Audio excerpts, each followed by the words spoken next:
المسيح نازل على السحاب على جبل الزيتون، وهيرسل ملائكة ويجمع أتباعه المختارين من كل الكنايس.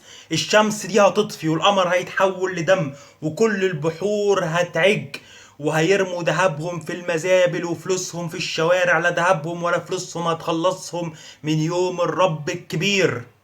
في الوقت ده هيقفوا طوابير طوابير قدام المطارات، كل واحد عايز يرجع لأرض ميلاده. هيفحتوا الملاجئ النووية في وسط جبال عشان يختفوا عن عيوني، يقول الرب، لأن الروح القدس حل عليا وبيكلمك بكلام نبوة. احنا في الأيام الأخيرة قبل 6 شهور من نزول بداية الأوجاع، أحداث يوم القيامة. كل من هيدخل الفلك التاني، فلك يسوع المسيح، هيخلص. كل من يرفض يدخل الفلك التاني لن يخلص. هو ده الكلام اللي مكتوب في الانجيل، وجاي ادللك بيه على الرؤية اللي شفتها. الوقت قريب.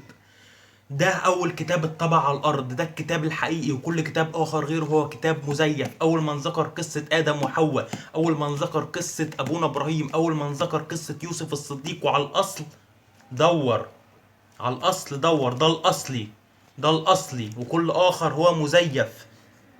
إن فتحت واعترفت بيسوع المسيح الموجود جواه تخلص، أما إن رفضت يسوع المسيح اللي موجود جوه الإنجيل ده لن تخلص. الوقت قريب. كل ده هيحصل في الأيام اللي احنا ساكنين فيها، لأن الأب أصبح مستهين بابنه، والابن أصبح مستهين بأبيه، وصلة الرحم اتقطعت، والعائلات ابتعدت عن بعض، وأيدي الشعب المقدس اتفرقت، أيدي الشعب المقدس اتفرقت. وظهر جيل اسمه جيل الارتداد الكبير، جيل الارتداد الكبير.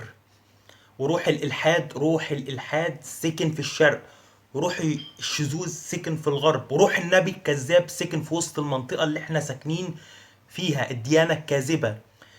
دول 3 أوجه الشر. السيد المسيح هينزل عشان يسحقهم بسيف فمه، وهيدي الملك والجبروت لكل المؤمنين بيه. ملكوتهم ملكوت أبدي ما لن ينقرض وما لن يزول. هيوكلهم على كل الخلايق. ملايين الملايكة هتتصاحب على الناس. ساعتها الناس عيونها هتتفتح على أرض العجائب، أرض العجائب المسماه الجنة، المسماه السماء، أرض العجائب. ملايين الخلايق وملايين الأشكال. الناس هتتصاحب على الملايكة وهتكلم الملايكة. هناك الإضاءة عالية جدا لأن نور الرب بينور. هناك مفيش مكان للضجر ولا في مكان للملل. مفيش مكان للضجر ولا في مكان للملل، لأن الله بيصنع كل يوم أمر جديد، بيخترع كل يوم اختراع جديد. هناك مفيش حدود للزمن، هتفضل طول الأبدية تكتشف أشياء جديدة عمرك ما شفتها قبل كده.